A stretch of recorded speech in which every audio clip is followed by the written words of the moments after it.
नमस्कार दोस्तों, कैसे हो आप सभी। स्वागत करते हैं आप सभी कैवस्त जी को इसमें। तो दोस्तों आज जो है कि बिहार एसएससी कार्यालय परिचारी वैकेंसी 2025 के लिए जीके और जीएस का एक न्यू प्रैक्टिस सेट आज से हम सभी शुरू कर रहे हैं, जो कि बिल्कुल आपके एग्जाम पैटर्न पर है। देखिए जीके जीएस से 40 प्रश्न आपके पेपर में पूछा जाएगा और आज की सेट में उतना ही प्रश्न लिया गया है।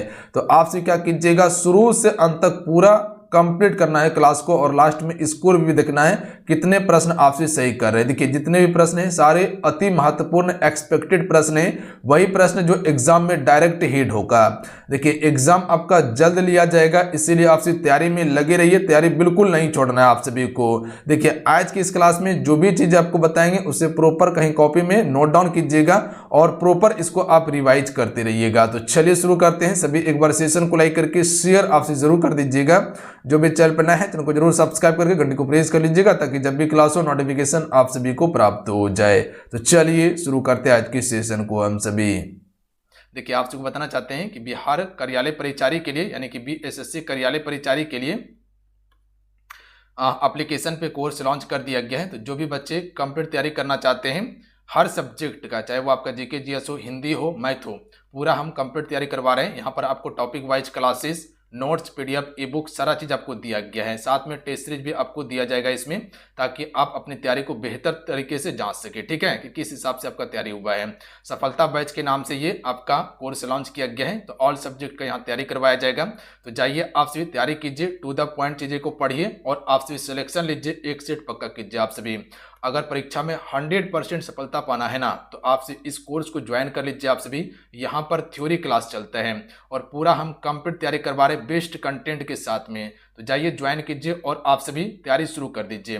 एप्लीकेशन का नाम सक्सेस योद्धा है, एप्लीकेशन शो कर रहा है। यही एप्लीकेशन को डाउनलोड करके रजिस्ट्रेशन कर लीजिएगा, उसके बाद ज्वाइन कर लीजिएगा आप सभी। ठीक है, आज का पहला प्रश्न देखिएगा आप सभी। फर्स्ट क्वेश्चन का राइट आंसर कीजिएगा आप सभी। क्वेश्चन देखिए क्या कहना चाह रहा है। सबसे पहले क्वेश्चन को पढ़िएगा ध्यान पूर्वक, उसके बाद ही आंसर करना है। समय लग जाए कहीं कोई दिक्कत नहीं है, बात समझिए। संघ और राज्य के मध्य विषय का वितरण में साइबर कानून जो है, ध्यान दीजिएगा क्या कहा गया, साइबर कानून किस सूची में आता है। इंपॉर्टेंट प्रश्न रहेगा, याद रखिएगा आप सभी, इस प्रश्न को आएगा पेपर में, बात समझे। तो अगर साइबर कानून की बात किया जाए तो ये जो है आपका अपशिष्ट सूची का विषय है, क्योंकि इस पर ना केंद्र सरकार कानून बनाता है, ना ही राज्य सरकार बनाता है, और ना ही इसे समवर्ती सूची में रखा गया है। तो इस पर कानून कौन बनाता है, संसद। याद रखिएगा आप सभी, कौन बनाता है, संसद कानून बनाता है। तो ऑप्शन में डी राइट आंसर होगा। देखिए संघ सूची की बात किया जाए तो कुछ इंपॉर्टेंट फैक्ट याद रखिएगा जो पूछा जाएगा। इसमें 100 विषय रखा गया है जो केंद्र सरकार कानून बनाता है, जैसे कि रेलवे हो गया या स्टॉक मार्केट देखते, बैंकिंग देखते, ये सभी संघ सूची का विषय है, बात समझे।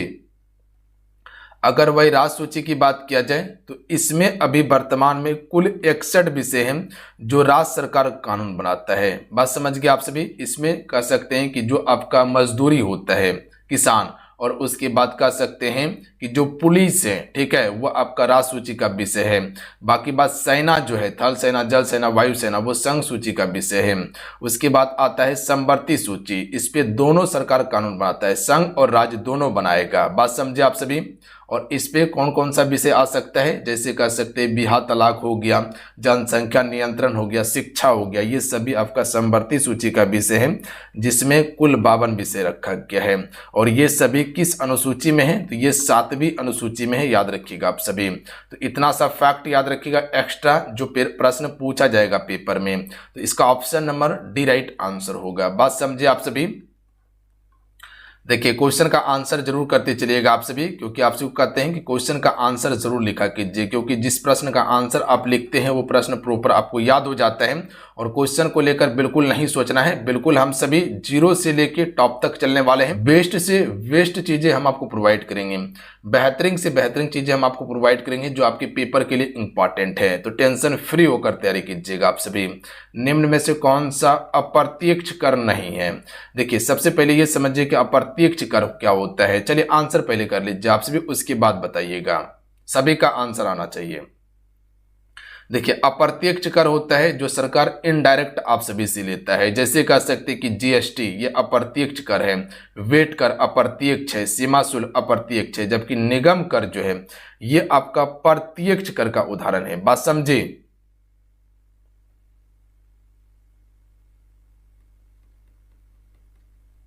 ये आपका प्रत्यक्ष कर का उदाहरण है। जैसे कह सकते आयकर जो होता है, ठीक है, आयकर ये भी प्रत्यक्ष कर का उदाहरण है जो सरकार डायरेक्ट आपसे लेता है, और जो निगम कर होता है ये कंपनियों पर लगाया जाता है। बात समझे? चलिए अगला क्वेश्चन देख लीजिएगा। अगला क्वेश्चन है कि तमिल भाषा के शिल्पाधिकारम और मने मैखलई नामक गौरव ग्रंथ जो है ये किससे संबंधित हैं? चलिए क्वेश्चन 4 का राइट आंसर कीजिएगा। अच्छा क्वेश्चन नंबर 3 नहीं है ना, हो सकता है नंबर लिखने में गलती हुआ है, नंबर लिखने में गलती हुआ है तो टेंशन नहीं लेना है, आगे क्वेश्चन बढ़ जाएगा आपका। बात समझ रहे हैं? बिल्कुल। देखिए जीएसटी जो होता है ये किस पे लगाया जाता है? जो आप उपभोग करते हैं ना, यानी कि इनडायरेक्ट टैक्स लिया जाता है जो आपको पता भी नहीं चलता है। तो इसका राइट आंसर ऑप्शन में भी हो जाएगा, ये बौद्ध धर्म से संबंधित ग्रंथ है, याद रखिएगा आप सभी। अच्छा बौद्ध धर्म के संस्थापक कौन थे? गौतम बुद्ध थे। ज्ञान की प्राप्ति बोध गया में हुआ था, जन्म लुम्बिनी में हुआ था, कपिल वस्तु की लुम्बिनी नामक स्थान पे। पहला उपदेश कहाँ दिया था? सारनाथ में दिया था, पाली भाषा में, 5 शिष्यों को दिया था। अगला है बिजली चमकने तड़ित से जंगल में आग लग जाती है क्योंकि इसमें अत्यधिक मात्रा में होती है। चलिए क्वेश्चन 5 का राइट आंसर कीजिए आप सभी। तो इसका राइट आंसर हो जाएगा इसमें आपका उसमें ऊर्जा होती है, ध्यान दीजिएगा आप सभी। कौन सी ऊर्जा होती है? उसमें ऊर्जा। और जब बिजली गिरता है इस समय का तापमान जो लगभग होता है वो 30,000 डिग्री सेल्सियस तक हो जाता है। बात समझे आप सभी। और ये वायुमंडल में नाइट्रोजन ऑक्साइड भी उत्पन्न कर देता है। तो ऑप्शन में सी वाला राइट आंसर होगा। देखिए ऐसा ही प्रश्न पूछा जाएगा। सबसे पहले सेशन को आप लाइक कर लीजिएगा आप सभी, तो जितने भी जुड़े हुए हैं सभी से रिक्वेस्ट करेंगे कि सेशन को लाइक कर दीजिएगा आप सभी। आपका एक लाइक मोटिवेट कराता है। और जो चैनल पर नए चैनल को जरूर सब्सक्राइब करके घंटे को प्रेस कर लीजिएगा आप सभी। देखिए चंद्रप्रभा वन्यजीव अभयारण्य जो है ये कहाँ पर स्थित है? ऐसा ही प्रश्न आपके पेपर में आता है। तो ये आपका उत्तर प्रदेश में है। देखिए उत्तर प्रदेश की बात किया जाए तो उत्तर प्रदेश की ये आपका कौन सा जिला में है? चंदौली जिला में है। स्थापना कब हुआ था? 1957 में। ये दोनों फैक्ट जो एक्स्ट्रा बताएं इसको आप याद रखिएगा। चलिए अगला क्वेश्चन है कि अल्फा किरणों के लिए निम्नलिखित कथनों में से कौन सा कथन सत्य नहीं है? ध्यान दीजिएगा, यहीं पर प्रश्न गलती होता है, तो यहाँ पर थोड़ा सा सावधानी बरतने का काम है। पहला कथन देखिए, क्या यह एक धन आवेशित किरण होता है? नहीं, गलत बात। ये धन आवेशित नहीं ऋण आवेशित होता है, ध्यान दीजिएगा। दूसरा है कि ये विद्युत क्षेत्र में ऋण आवेशित प्लेट की ओर विक्षेपित होती है, बिल्कुल सही है। यह फोटोग्राफी प्लेट पर कोई प्रभाव नहीं डालती, ये भी सही है। इनका वेग प्रकाश का वेग का 1/10 होती है, ये भी सत्य है। तो सत्य क्या नहीं है? ऑप्शन नंबर ए वाला सत्य नहीं है। बात समझ गए? तो जिसका भी ऑप्शन नंबर ए था बिल्कुल करेक्ट आंसर है। चलिए अगला है निम्नलिखित राजवंशों में से किसका उल्लेख संगम साहित्य में नहीं हुआ है? तो देखिए अगर संगम साहित्य की बात किया जाए तो इसमें कदम का उल्लेख नहीं किया गया, याद रखिएगा आप सभी। जो कदम है इसका उल्लेख संगम साहित्य में नहीं है, जबकि चेर हो गया, चोल हो गया, पांड्य, ये सभी का बार बार उल्लेख किया गया इसमें। तो ऑप्शन नंबर क्या हो जाएगा? ए वाला करेक्ट आंसर होगा। एग्जैक्ट प्रश्न को याद रखिएगा। निम्नलिखित में से कौन सा बायोमास ऊर्जा का उदाहरण नहीं है? देखिए बायोमास ऊर्जा जो होता है ये जैव पदार्थ वाला ऊर्जा होता है, जैसे कि लकड़ी हो गया, गोबर हो गया, कृषि के अपशिष्ट हो गया, इसी से बनाया जाता है। क्या लकड़ी बायोमास ऊर्जा है? बिल्कुल है। गोबर भी है, कोयला भी है। नहीं है कौन सा? तो याद रखिएगा परमाणु ऊर्जा, ये बायोमास ऊर्जा नहीं है। नाभिकीय ऊर्जा क्या बायोमास है? गलत बात नहीं है। तब यूरेनियम क्या है पता है आप सभी को? जो यूरेनियम से ऊर्जा प्राप्त करते हैं वो क्या है आप सभी का? बायोमास है? नहीं। अगला है उपभोक्ता कानून 1986 को क्यों अपनाया गया था? देखिए अगर 1986 की बात किया जाए तो इसका उद्देश्य ये था कि सुरक्षा, सूचना, चयन, सुनवाई, निवारण और शिक्षा प्रदान करना इसका मुख्य उद्देश्य था। बात समझे? तो अपनाने का कारण जो हो जाएगा ये सभी वाला हो जाएगा, ऑप्शन नंबर डी। उपभोक्ताओं को बेईमानी से बचाने के लिए, बिल्कुल सही है। उपभोक्ताओं को सुरक्षा अधिकार प्राप्त कराने के लिए, ये भी कथन सत्य है। ग्राहकों की शिकायतों का सरल, द्रुत और कम खर्च में निपटारा करने के लिए, ये भी कथन सत्य है। तो सत्य ऑप्शन नंबर डी हो जाएगा। अगला है, बिहार में पटना उच्च न्यायालय की स्थापना किया गया था। देखिए, सबसे पहले पटना उच्च न्यायालय की जो स्थापना हुआ था 3 फरवरी 1916 को किया गया था। अच्छा, सबसे पहला आपका हाई कोर्ट कौन सा था, बताएं आप सभी को। पहले वाला तो 3 हाई कोर्ट था। पहला कोलकाता, मद्रास और आपका बॉम्बे हो जाएगा, जो 1862 में स्थापित किया गया था। कोलकाता, मद्रास और बॉम्बे वाला। अगला क्वेश्चन है कि संदैव स्थलों की उत्खनन से प्राप्त मुहरों पर निम्नलिखित में से किस पशु का सर्वाधिक उत्कीर्ण हुआ है। यानी कि सबसे ज्यादा जो चित्र मिला है वो किस पशु का मिला है, मुहरों पर। बता सकते हैं आप सभी। मुहर उस समय जो होता था व्यापार में कह सकते हैं उपयोग किया जाता था, लेन देन के लिए। जैसे अभी हम सभी पैसा का उपयोग करते हैं ना, उस समय मुहर का ही उपयोग किया जाता था। तो इसका राइट आंसर होगा, बैल का सबसे ज्यादा इसमें चित्र मिला है। तो option number C right answer होगा। अगला क्वेश्चन है कि परमाणु भार के अनुसार तत्वों का सही क्रम को चिन्हित करें और बढ़ते क्रम में बताना है। तो इसका राइट आंसर ऑप्शन नंबर जो हो जाएगा सी वाला हो जाएगा। देखिए, एल्युमिनियम की बात किया जाए तो एल्युमिनियम का 27 होता है, यानी कि घटते से बढ़ते क्रम चलना है। उसी प्रकार से लोहा का बात किया जाए तो ये 56 हो जाएगा। तांबा का बात किया जाए तो लगभग 63 हो जाता है, 63.5 के अप्रॉक्स में। और चांदी जो होता है वो 108 के अप्रॉक्स में होता है। तो ये आपका बढ़ते क्रम में हो जाएगा। तो सी वाला करेक्ट आंसर है। अच्छा, आवर्त सारणी की बात किया जाए तो इसमें जो तत्व है वो परमाणु क्रमांक के अनुसार सजाया गया है। पता है आप सभी को ना, बिल्कुल पता है। परमाणु क्रमांक के अनुसार सजाया गया है। किसने सजाया था, मॉसले ने। याद रहेगा, किसने, मॉसले ने। अगला क्वेश्चन है कि कच्चे आम में कौन सा अम्ल पाया जाता है। क्या इसमें एसिटिक अम्ल होता है, नहीं, गलत बात। एसिटिक अम्ल जो पाया जाता है ये सिरका में पाया जाता है, याद रखिएगा आप सभी। तब सैट्रिक अम्ल, बिल्कुल सही बात है कि इसमें सैट्रिक अम्ल ही पाया जाता है, बात समझिए। इसके अलावा सैट्रिक अम्ल नींबू में जो खट्टे पदार्थ हैं। टैट्रिक अम्ल किसमें होता है, ये आपका इमली हो गया। उसके बाद अंगूर में। लैक्टिक अम्ल दूध में पाया जाता है। चलिए अगला क्वेश्चन देख लीजिएगा, ब्लीचिंग पाउडर में कौन सा रासायनिक यौगिक होता है। तो सबसे पहले तो ब्लीचिंग पाउडर का सूत्र आपसे इसे पूछा जाता है। तो सूत्र होता है CaOCl2 होता है, याद रखिएगा। क्या बताएं, CaOCl2 होता है। और इसका रासायनिक नाम क्या होगा, कैल्शियम ऑक्सीक्लोराइड इसका रासायनिक नाम होता है। तो ऑप्शन में भी राइट आंसर होगा। उपयोग कहाँ होता है ब्लीचिंग पाउडर का, तो उपयोग किया जाता है कपड़े साफ करने में किया जाता है, या सफ़ेद करने में, पानी शुद्ध करने में, कीटाणु को मारने में इसका उपयोग करते हैं। अगला है, निम्नलिखित में से कौन सा बहुलक बुलेट प्रूफ वस्त्र बनाने के लिए उपयोग करते हैं। इंपॉर्टेंट प्रश्न है और आसान प्रश्न भी हैं। चलिए सभी आंसर कीजिएगा क्वेश्चन नंबर 16 का। तो राइट आंसर होगा पॉलीएमाइड का उपयोग किया जाता है बुलेट प्रूफ वस्त्र बनाने के लिए। चलिए अगला है, भारतीय राष्ट्रीय कांग्रेस का 1938 का अधिवेशन किस शहर में हुआ था। देखिए, अधिवेशन से काफी ज्यादा प्रश्न आता है। सबसे पहले तो ये पता होना चाहिए कि भारतीय राष्ट्रीय कांग्रेस की बात किया जाए तो इसकी स्थापना कब हुआ था, 1885 में हुआ था। बहुत सारे बच्चे को पता होगा, बहुत सारे बच्चे को पता नहीं होगा। तो जिसको पता नहीं है याद रखिएगा, स्थापना किसने किया था, A.O. ह्यूम ने किया था। अध्यक्षता सबसे पहले व्योमेश चंद्र बनर्जी ने, और 1886 वाला जो दूसरा अधिवेशन हुआ था इसमें दादा भाई नौरोजी ने किया था। तो इसका राइट आंसर हो जाएगा 1938 की बात किया गया है तो हरिपुरा हो जाएगा। और अध्यक्षता किसने किया था, सुभाष चंद्र बोस ने किया था। ये भी याद रखिएगा आप सभी, बात समझे। तो ये राइट आंसर होगा। अगला क्वेश्चन है कि सूखी सेल निम्नलिखित में से कौन सी ऊर्जा पाई जाती है। जो बैटरी आप सभी देखते हैं इसमें आप सभी को पता है जहां भी बैटरी की बात आया तो उसमें रासायनिक ऊर्जा हो जाएगा। चीजें क्लियर हैं। गन मेटल में कौन सा अवयव रहता है, यानी कि जो गन मेटल बनाया जाता है ये किसका अवयव से बनाया जाता है, तो तांबा जस्ता टीन से बनाया जाता है। इसी का मिश्र धातु होता है तांबा जस्ता टीन। तांबा जस्ता टीन का मिश्र धातु होता है। बात समझे कि नहीं। चलिए बाबू अगला क्वेश्चन देख लीजिएगा कि वह प्रोटीन जो मस्तिष्क के एक गंभीर रोग अल्जाइमर को उत्पन्न करता है वो कौन सा प्रोटीन है। सभी सेशन को लाइक जरूर करते चलिएगा। जो चैनल पर नए चैनल को जरूर सब्सक्राइब करके घंटे को प्रेस कर लीजिएगा आप सभी। यहाँ हम आपको पूरा तैयारी करवाएंगे बेस्ट कंटेंट के साथ में, बात समझे। तो बेफिक्र होकर तैयारी कीजिए, टेंशन नहीं लेना है। अगर आप युवा शक्ति के साथ में जुड़े हुए हैं तो बिल्कुल टेंशन नहीं लेना है आप सभी को।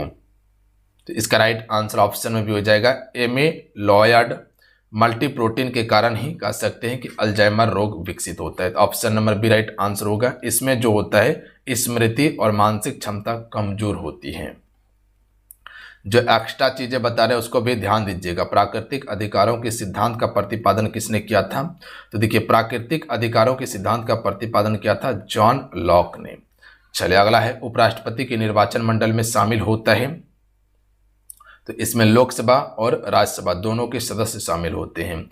तो ऑप्शन में इसका बी राइट आंसर होगा। ध्यान दीजिएगा उपराष्ट्रपति। अच्छा, उपराष्ट्रपति बनने के लिए उम्र 35 वर्ष होना चाहिए। उपराष्ट्रपति अपना इस्तीफा किसे देता है? राष्ट्रपति को देता है। अगला है भारत में द्वैध शासन प्रारंभ किया गया था। देखिए भारत में द्वैध शासन जो प्रारंभ हुआ था 1919 के तहत किया गया था मैन्ट्यूंग-चेम्सफोर्ड रिफॉर्म्स या सुधार के द्वारा। और 1935 का जो भारत शासन अधिनियम था इसके द्वारा प्रांत में द्वैध शासन प्रारंभ हुआ था। केंद्र वाला समाप्त करके प्रांत में शुरू किया गया था। तो यहाँ पर द्वैध शासन भारत की बात किया गया है तो मैन्ट्यूंग-चेम्सफोर्ड रिफॉर्म्स 1919 के तहत किया गया था। जबकि अगर प्रांत की बात किया जाए तो ये 1935 के गवर्नमेंट ऑफ इंडिया एक्ट के द्वारा किया गया था प्रांत में। अगला है परमाणु के नाभिक का आकार कितना होता है? तो इसका राइट आंसर ऑप्शन नंबर हो जाएगा डी वाला। देखिए इसको एंगस्ट्रॉम कीजिएगा आप सभी। 10⁻⁻15 एंगस्ट्रॉम होता है। अगर वही परमाणु का व्यास पूछा जाए तो 10⁻⁻10 एंगस्ट्रॉम होता है। याद रखिएगा आप सभी। तो ऑप्शन नंबर डी वाला करेक्ट आंसर होगा। चलिए अगला है निम्नलिखित में से कौन सा एक अस्थायी कण है, अस्थायी कण। तो देखिए अस्थायी कण जो होता है वो आपका न्यूट्रॉन होता है क्योंकि इस पे कोई भी चार्ज नहीं पाया जाता। तो option number D right answer होगा। देखिए ये आपका ऋण आवेशित होता है, ये आपका धन आवेशित होता है। बात समझे आप सभी। इलेक्ट्रॉन ऋण आवेशित, धन आवेशित, और न्यूट्रॉन पे कोई भी चार्ज नहीं होता है, ये आपका उदासीन होता है। तो सी राइट आंसर होगा। अगला है निम्नलिखित में से किस बल के कारण दूध को मथने के पश्चात क्रीम दूध से पृथक हो जाता है? देखिए यहाँ पर ध्यान दीजिएगा। जो आपका परमाणु का कक्ष जो है इसके नाभिक में आपका प्रोटॉन और न्यूट्रॉन पाया जाता है। बात समझे। प्रोटॉन न्यूट्रॉन और इलेक्ट्रॉन जो होता है वो बाहर गमन करता है। चलिए इस क्वेश्चन का राइट आंसर कीजिए आप सभी। तो अब केंद्रीय बल हो जाएगा। याद रखिएगा आप सभी। देखिए यहाँ अभी केंद्रीय बल है, ये आंसर नहीं होगा। अब केंद्रीय बल के कारण जो है कि दूध से क्रीम बाहर निकलता है मथने के बाद। बात समझे में चल सकती है। अगला क्वेश्चन है कि ध्वनि तरंगे निम्नलिखित में से किस माध्यम में नहीं चल सकती? ध्यान दीजिएगा क्या कहा गया? नहीं चल सकती। क्वेश्चन में 26 का राइट आंसर कीजिए आप सभी। तो क्या ध्वनि तरंग ठोस में चल सकती है? सबसे ज्यादा चाल होता है, गैस में भी होता है, द्रव में भी होता है। क्या निर्वात में ध्वनि का चाल हो सकता है? नहीं, क्योंकि ध्वनि चलने के लिए माध्यम की आवश्यकता होती है, जबकि निर्वात में कोई भी माध्यम नहीं है, तो यहाँ पर ध्वनि नहीं चल सकती। अच्छा, प्रकाश का जो चाल सबसे अधिक होता है वो निर्वात में होता है, क्योंकि प्रकाश को चलने के लिए किसी भी माध्यम की आवश्यकता नहीं होती है। प्रकाश का चाल किस में कम होगा? तो ठोस में कम होगा। कभी पत्थर पर आप लाइट मार के देखिएगा, क्या देखिएगा? इस पार से उस पार होता है? नहीं होगा। भारत के उत्तरी पश्चिमी भाग में शीतकालीन वर्षा मुख्य रूप से किस कारण से होती है? तो यहाँ पर देखिए उत्तरी पश्चिमी बात किया गया, ये वाला पार्ट में जो आपका ये वाला पार्ट है, ये वाला पार्ट, इसमें जो वर्षा मुख्य रूप से होती है वो पश्चिमी विक्षोभ से, जो हरियाणा वाला पंजाब वाला क्षेत्र है, पश्चिमी विक्षोभ से। पूरे भारत की बात किया जाए तो ये आपका दक्षिण पश्चिमी मानसून से जो है कि वर्षा होती है। बात समझे, जून जुलाई के समय में, तो ये आपका दक्षिण पश्चिम मानसून से। अगला है फूलों का संबंध किस विज्ञान से है? तो फूलों का संबंध किससे है? फ्लोरिकल्चर से है। याद रखिएगा आप सभी। बात समझे। जो हॉर्टिकल्चर होता है ना वो बागवानी से संबंधित होता है। चलिए अगला क्वेश्चन है कि प्रतिजन ऐसा पदार्थ है जो, प्रतिजन जिसे एंटीजन के नाम से जाना जाता है,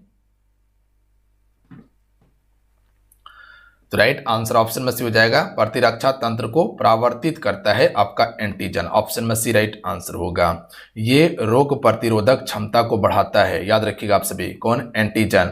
एंटीजन ऐसा पदार्थ होता है जो शरीर में प्रवेश कर एंटीबॉडी का निर्माण को प्रेरित करता है। एंटीजन शरीर में प्रवेश करने के बाद एंटीबॉडी निर्माण को प्रेरित करता है, एंटीबॉडी बनाता है। आप समझे। जो क्या करता है फिर? रोग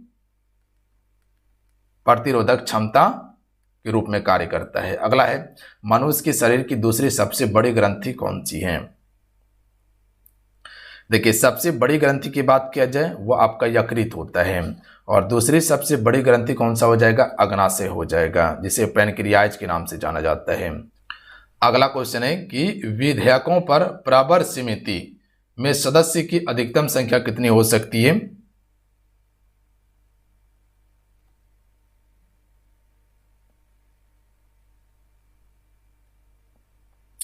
क्या 15 या 20 या 30? याद रखिएगा, इसमें कोई भी निश्चित समिति की संख्या नहीं किया गया है, यानी कि निश्चित नहीं है। तो ऑप्शन नंबर डी वाला राइट आंसर होगा। अगला है पौधे में एंजाइम सक्रियता निम्नलिखित में से किस तत्व के कारण होता है? मैग्नीज के कारण। याद रखिएगा, ऑप्शन में सी राइट आंसर हो जाएगा। अगला है ग्लाइकोलाइसिस की क्रिया निम्न में से कहाँ उत्पन्न होती है? तो देखिए, ग्लाइकोलाइसिस की क्रिया की बात किया जाए तो यह आपका कोशिका द्रव में उत्पन्न होती है। याद रखिएगा आप सभी, साइटोप्लाज्म में, यानी कि option number A right answer हो जाएगा। अगर कोशिका की बात किया जाए तो आपको पता है कि कोशिका का खोज रॉबर्ट हुक ने किया था। इसमें एक नाभिक होता है, याद रखिएगा आप सभी, और इसी में आपको माइटोकॉन्ड्रिया देखने के लिए मिलता है। इसी में अंतःप्रदेवीय जालिका होता है, याद रखिएगा आप सभी। इसी में आपका लाइसोसोम पाया जाता है। इसी में आप सभी का राइबोसोम होता है, जो अंतःप्रदेवीय जालिका के ऊपर में पाया जाता है, एंडोप्लाज्मिक रेटिकुलम। बात समझिए, ये आपका कोशिका द्रव होता है। याद रखिएगा, कोशिका दो प्रकार का, एक पादप एक जंतु कोशिका होता है। ये जो देख रहे हैं जंतु कोशिका का कोशिका झिल्ली है। अगर पादप कोशिका रहेगा तो इसके ऊपर में कोशिका भित्ति पाया जाता है पादप कोशिका में। तो ऑप्शन नंबर इसका ए राइट आंसर हो जाएगा। बात समझिए। अगला है सोडियम को जल में मिलाने से कौन सी गैस निकलती है? तो देखिए, अगर सोडियम को जल में मिलाएंगे तो इससे हाइड्रोजन गैस निकलती है। ऑप्शन नंबर क्या हो जाएगा? डी राइट आंसर हो जाएगा। चलिए, अगला है साधारण विधेयक से संबंधित गतिरोध को दूर करने के लिए संसद की दोनों सदनों की बैठक कौन बुलाता है? तो देखिए, अगर संसद की दोनों सदनों की बैठक की बात किया जाए तो आप सभी को पता है कि यह अधिकार राष्ट्रपति के पास ही दिया गया है, यानी कि option number A right answer हो जाएगा। कभी संयुक्त अधिवेशन का नाम सुने हैं ना? बिल्कुल, वो राष्ट्रपति ही बुलाता है। अच्छा, राष्ट्रपति अध्यादेश जारी करता है अनुच्छेद 123 के तहत। राष्ट्रपति पर महाभियोग 61 के तहत लगाया जाता है। राष्ट्रपति के पास आपातकालीन शक्ति है, जो अनुच्छेद 352, अनुच्छेद 356 और उसके बाद अनुच्छेद 360 के तहत लगाता है। पता है आप सभी को, राजकीय आपातकाल, राष्ट्रपति शासन, वित्तीय आपातकाल। चलिए, अगला है निम्नलिखित दालों में से जो एक मिट्टी की उर्वरता बहाल करने में मदद नहीं करता वो कौन सा हो जाएगा? तो देखिए, मिट्टी की उर्वरता बहाल करने में मदद मूंग करता है, चना करता है, मटर करता है, जबकि अरहर नहीं करता। पता है आप सभी को, नहीं करता है। क्यों? क्योंकि इसका जड़ जो होता है, इसका जब हम गाछ काटते, वृक्ष काटते हैं, इसका जड़ समेत हम अलगा के बाहर कर देते हैं। तो मिट्टी की उर्वरता बढ़ाता है? नहीं बढ़ाता है, याद रखिएगा। जबकि मूंग, चना, मटर का जो जड़ सब होता है वो उसी में हम सभी छोड़ देते हैं, तो वो धीरे धीरे क्या होता है? मिट्टी में गल जाता है और मिट्टी की उर्वरता फिर बढ़ाता है। अगला है निम्नलिखित में से कौन खरीफ फसलों का उदाहरण है? तो देखिए, खरीफ फसल आप सभी को पता है खरीफ और रबी फसल के बारे में? बिल्कुल, खरीफ फसल जो है वो जून जुलाई में बोया जाता है। पता है आप सभी को? बिल्कुल। तो चावल क्या है? खरीफ फसल है, जबकि गेहूं, चना, मटर ये सभी रबी फसल का उदाहरण है। अगला है अरेबिका किस्म की कॉफी शुरू में निम्नलिखित में से किस देश से भारत लाई गई थी? यमन से लाई गई थी। याद रखिएगा आप सभी, कहां से? यमन से लाई गई थी। भारत में कॉफी का दो किस्म है, एक आपका अरेबिका हो जाएगा और एक आपका रोबोस्टा हो जाएगा। प्रश्न पूछा गया है, ध्यान दीजिएगा आप सभी, कर्नाटक में कॉफी का उत्पादन ज्यादा होता है। और कहाँ कॉफी लगाया गया था? बाबा बुदन की पहाड़ी में। अगला क्वेश्चन है कि संयुक्त राष्ट्र महासभा के अध्यक्ष का कार्यकाल कितने वर्ष का होता है? तो देखिए, इसका अध्यक्ष कार्यकाल मात्र में 1 वर्ष का ही होता है। याद रखिएगा आप सभी।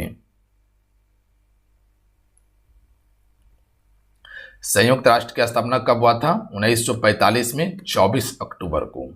अगला है निम्नलिखित में से कौन सी नदी अरब सागर में गिरती है? तो यहाँ सबसे पहले ये समझिएगा, ये वाला भाग अरब सागर का है और ये वाला भाग बंगाल की खाड़ी का है। तो जो अरब सागर में गिरेगा वो कौन सी नदी होगा? पता है आप सभी को? नर्मदा नदी। अमरकंटक की पहाड़ी से निकलेगा नर्मदा और उसके बाद ये अरब सागर में गिरेगा। जबकि महानदी, कावेरी, गोदावरी ये सभी बंगाल की खाड़ी में गिरने वाली नदी है। बात समझ गए।